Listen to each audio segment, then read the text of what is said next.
અત્યાર સુધી ગુજરાતના વિપક્ષના નેતાઓ એવો આરોપ લગાવતા હતા કે પોલીસની અને ભાજપના નેતાઓની સાંઠગાંઠની મદદથી ગુજરાતમાં દારૂ વેચાય છે, પરંતુ હવે તો ખુદ ભાજપના 7 ટર્મથી સાંસદ રહેલા મનસુખ વસાવાએ આ વિશે આરોપ લગાવ્યો છે અને ગૃહ રાજ્યમંત્રી અને નાયબ મુખ્યમંત્રી એવા હર્ષ સંઘવીને પત્ર લખ્યો છે।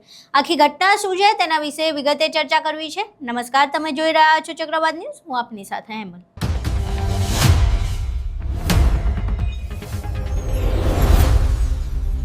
તમે વિપક્ષના નેતાઓના મોઢે અવારનવાર એવું સાંભળ્યું હશે કે એવા આરોપ લગાવતા હશે કે ભાજપના નેતાઓ અને પોલીસની સાંઠગાંઠની મદદથી દારૂબંધીવાળા ગુજરાતમાં સરેઆમ દારૂઓ વેચાઈ રહ્યા છે અને બુટલેગરો બેફામ ફરે છે, પરંતુ હવે તો ખુદ ભાજપના સાંસદ એવા મનસુખ વસાવાએ આરોપ લગાવ્યો છે, લેખિતમાં આરોપ લગાવ્યો છે અને ગૃહ રાજ્યમંત્રી અને નાયબ મુખ્યમંત્રી એવા હર્ષ સંઘવીને નિવેદન આપ્યું છે અને વિનંતી કરી છે કે આ પ્રકારે જે દારૂના અડ્ડા ચાલે છે એ બંધ કરાવવામાં આવે અને આખી જે દારૂબંધીના ધજાગરા ઉડાડવામાં આવે છે એ પોલીસની સાંઠગાંઠ અને ભાજપના નેતાઓની સાંઠગાંઠની મદદથી જ કરવામાં આવે છે। હવે મનસુખ વસાવાએ જે પત્ર લખ્યો છે એના પર નજર કરીએ। મનસુખ વસાવાએ જે પત્ર લખ્યો છે તેનો વિષય છે નર્મદા જિલ્લામાં રાજકીય આગેવાનો અને પોલીસની સાંઠગાંઠથી દારૂ જુગારના ધંધાઓ બાબતે।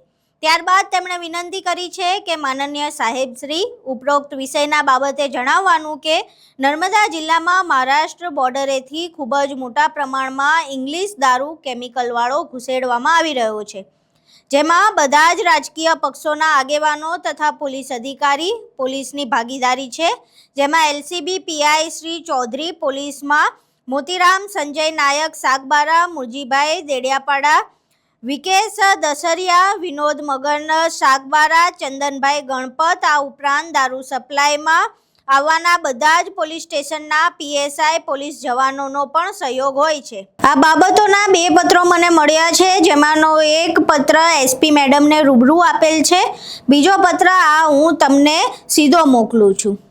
સાહેબ, યુવાધન ખતમ થઈ રહ્યું છે, બચાવી લેજો। અહીં તમે મનસુખ વસાવાનો એ પત્ર જોયો, જેમાં તેમણે નામ સહિત પોલીસ અધિકારીઓ તેમજ જે નેતાઓ છે તેમના વિશે જણાવ્યું છે।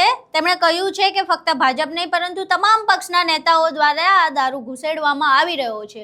હવે ગૃહ રાજ્યમંત્રી અને નાયબ મુખ્યમંત્રી એવા હર્ષ સંઘવી અવારનવાર આવી બાબતોને સાઇડલાઇન કરી દે છે ને એવું કહે છે કે અમે દારૂ પકડાતો નથી પરંતુ પોલીસ અમારી પકડે છે દારૂ અને ડ્રગ્સ। જો કે હવે ખુદ ભાજપના જ સાંસદ દ્વારા આ પ્રકારેનો પત્ર લખીને હર્ષ સંઘવીને વિનંતી કરવામાં આવી છે કે યુવાધન મરી જશે, તેને બચાવી લેજો।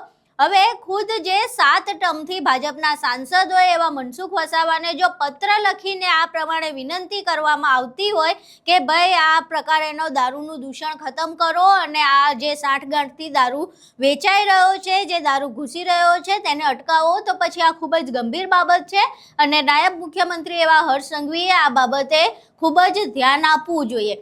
હવે જે પ્રમાણે મનસુખ વસાવાએ વિનંતી કરી છે કે યુવાધનને બચાવી લેજો, તો યુવાધનને બચાવવા માટે હવે આગળ હર્ષ સંઘવી શું પગલાં લે છે તે જોવું રહ્યું, પરંતુ જે પ્રમાણે દાવા કરવામાં આવતા હતા કે કોઈ સાંઠગાંઠ નથી અને કોઈ ભાગીદારી નથી દારૂ જે વેચાય છે એમાં, એ દાવાઓ અહીં પોકળ સાબિત થાય છે, કારણ કે ખુદ ભાજપના જ સાંસદે આ વિશે પત્ર લખીને રજૂઆત કરવી પડી છે।